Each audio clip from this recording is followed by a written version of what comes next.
folks grieve in different ways and in different time frames. And so some folks were ready to move on, not forgetting her, but certainly move on.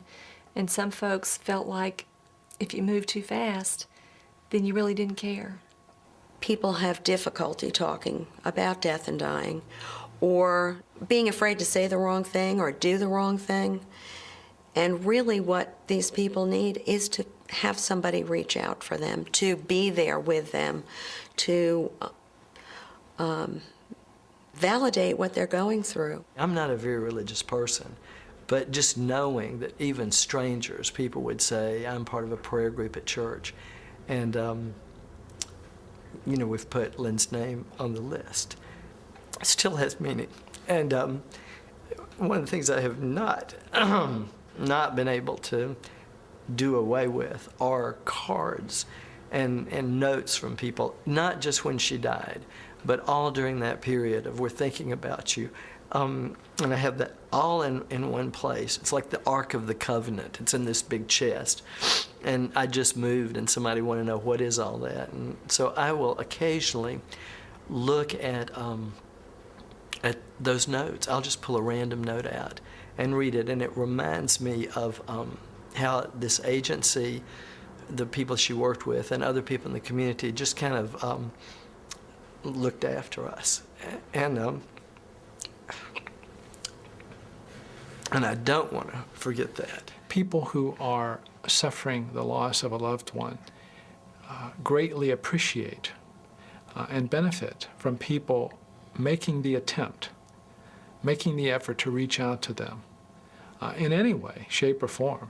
At the end, when I had to remove her name from my information system and take her personnel file and archive it, and it was a sad moment. Keeping their memory and their importance, I think that's a gift to the family, to know that somebody you loved was valued, not just by you. That really is also the case 3 weeks later, 3 months later, 6 months later.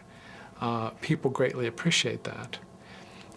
They like to hear their loved one's name mentioned, even if it brings tears, even if it brings emotion into the conversation. That is not a bad thing. That is not a wrong thing. It is a real thing.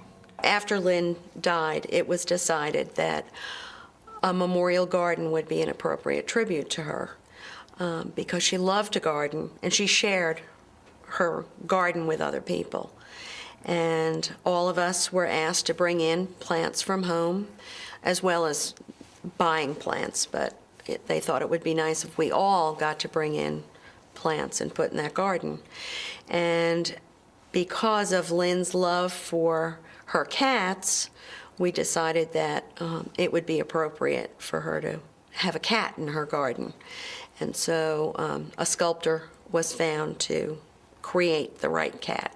The agency named the Terry Thompson Award, which is an award that is given to a participant identified as someone who sort of models those characteristics that Terry had of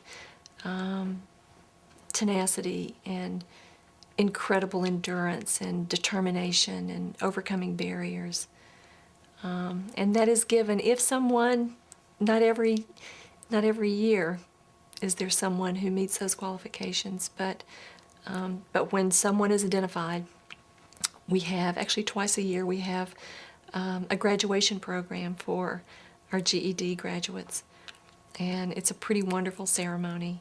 And if someone is receiving that award that year, one of our staff in that program stands up and talks briefly about Terry, who she was and how she was, and what this award represents. Lynn's death was very, very difficult, but I do feel, because I embrace the hospice philosophy of having a good death, that I was able to deal with that loss, because we just don't ever know the time or when it's our time. And Lynn was such a strong person herself, you couldn't be around her and be down.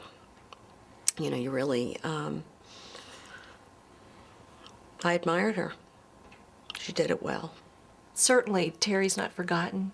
And when her name comes up, you know, people smile and we tell funny stories about her and remember her the way she was when she wasn't sick. There is no right or wrong way to deal with the loss of an individual in the workplace or at home.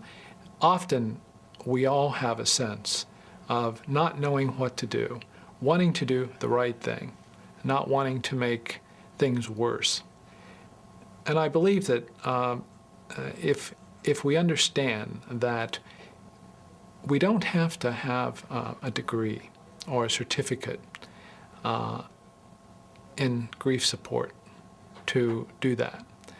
We simply have to be human and to know that there is no one recipe, there is no magic manner or method, that we simply have to approach each other and let our vulnerabilities be the guide.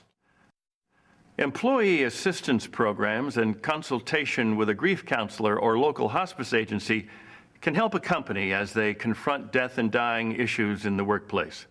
Human resources personnel often play the key role in identifying the need to involve help from outside the organization and making staff aware that professional help and support are available for them. After a loss in the workplace, many employees would like to show their respect with some type of remembrance or memorial. The appropriate means of doing this may be as simple as sending flowers, memorial contributions, or sympathy notes. Permitting staff to attend community memorials or funerals helps many people cope. A brief remembrance might be held in the workplace, or even a moment of silent reflection at a meeting. The employee's family should be invited to any formal memorial activity. A scrapbook of company photos featuring the employee might be given to the family. Have the staff write notes describing funny moments on the job or the accomplishments of the person and present those to the family. A permanent memorial gesture might be planned, such as planting a garden or tree and placing a bench or plaque. Fundraising activities might be planned to support cancer research. Depending on cues from the family, calling family members periodically to see how they're doing and to mark significant anniversaries of their loss can be an appropriate way to express the sympathy of the workplace. We hope we've provided you with ideas that will help you cope with these tough situations and guide you in dealing effectively with cancer and loss in the workplace. To help answer your questions about dealing with cancer in the workplace, use the resources included on this DVD and the many resources on the Minnie Pearl Cancer Foundation website. I appreciate the opportunity to share this information with you. I personally think it's important, and I hope you do too.